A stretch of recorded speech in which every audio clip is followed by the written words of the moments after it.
பதில் சொல்ல முன்னாடி கொஞ்சம் பின்னோக்கி போக வேண்டிய அவசியம் இருக்குது. ஏன்னா நீங்கள் உலகத்தில் இந்த நம்ம டேட்டான்னு சொல்கிறோம் பாருங்கள், 1 GB டேட்டா. உதாரணமாக உலகத்தில் நீங்கள் அமெரிக்காவுக்கு போனீங்கன்னா 1 GB டேட்டாவுக்கு நீங்கள் 300 ரூபா கொடுக்கணும். பிரிட்டனுக்கு போனீங்கன்னா 220 ரூபா கொடுக்கணும். இந்தியாவில் இவங்க எப்படி இலவசமாக கொடுக்க முடியுது என்ற கேள்வி யதார்த்தமாக எழும். இந்த கட்டண முறை இவங்க பயன்படுத்துகிறாங்க இல்லைங்களா, இதுக்கு உலகத்திலே ஒரு பேர் உண்டு, ப்ரிடேட்டரி ப்ரைஸிங் என்று சொல்வார்கள் ஆங்கிலத்தில். தமிழில் சொன்னால் கழுத்தறுப்பு கட்டணம் என்று இதற்கு பெயர். உதாரணமாக இந்த பேனா செய்கிறதுக்கு 10 ரூபாய் செலவாகுது. விற்பவர்கள் என்ன செய்வாங்க, ஒரு 2 ரூபா கூட வச்சு விற்பாங்க. ஒரு கம்பெனி 5 ரூபாய்க்கு விற்கிது.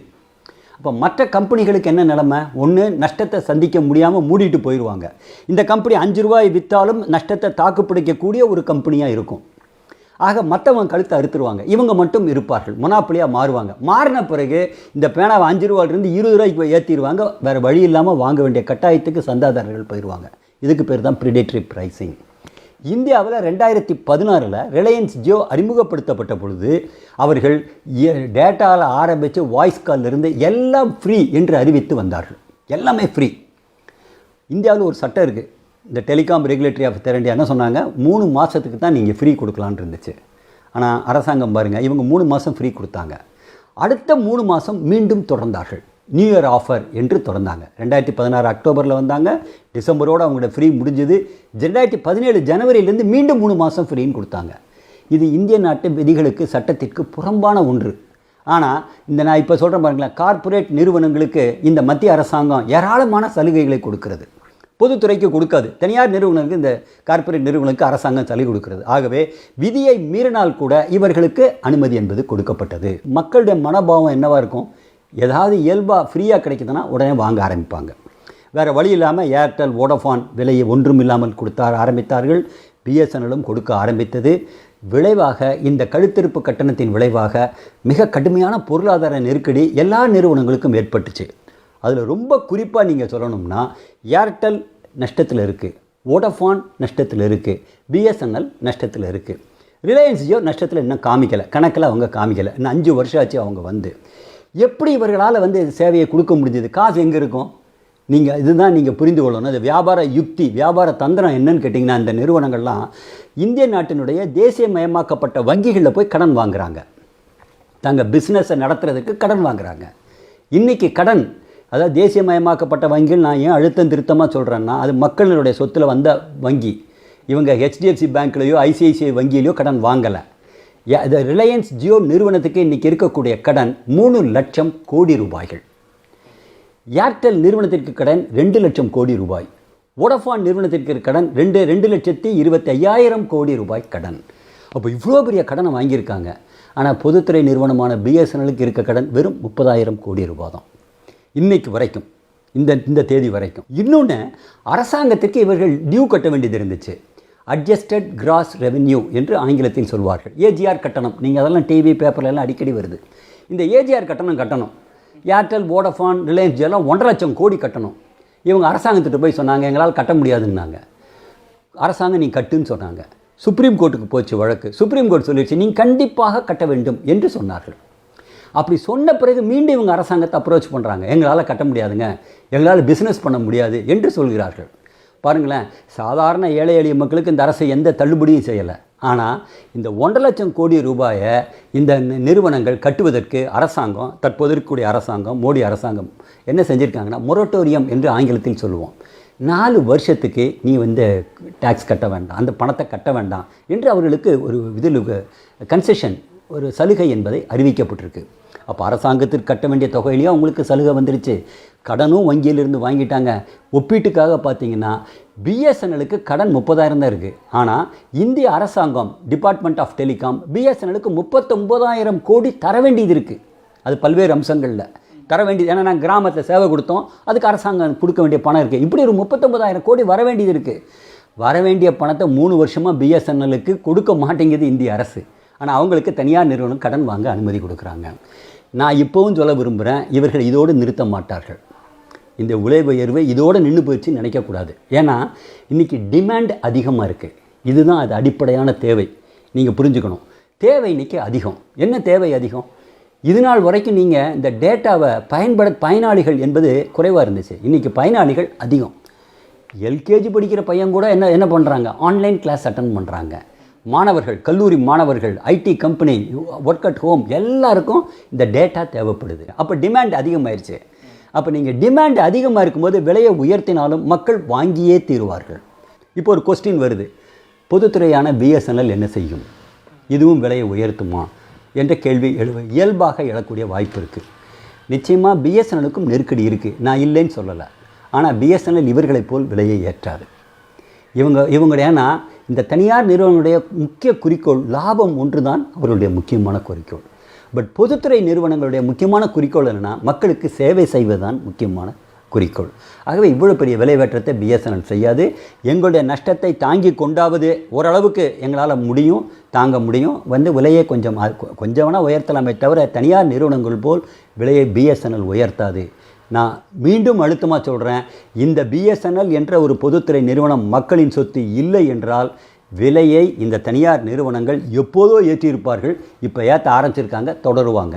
பிஎஸ்என்எல் இருக்கிற வரைக்கும் ஒரு பிரேக்கு. பிஎஸ்என்எல் இல்லைன்னா இஷ்டத்துக்கு உயர்த்துவார். 4G சேவை பிஎஸ்என்எலுக்கு இன்னும் கொடுக்கலை. நீங்கள் பாருங்களேன், இந்த போட்டியில் 4 பேர் இருக்கிறாங்க. 3 நிறுவனங்களுக்கு 4G சேவை கொடுப்பதற்கான அனுமதியை மத்திய அரசாங்கம் கொடுத்து விட்டுருச்சு. 5 வருஷமாக இதில் வேலை செய்யக்கூடிய ஊழியர்கள், அதிகாரிகள்லாம் ஒரு பெரிய கூட்டமைப்பு வச்சுருக்கிறோம், ஏஏபின்னு. எல்லோரும் சேர்ந்து எங்களுக்கு கொடுங்கன்னு சொல்லி நாங்கள் மன்றாடிக்கிட்டு இருக்கிறோம். வேலை நிறுத்தம் செஞ்சுருக்கிறோம்.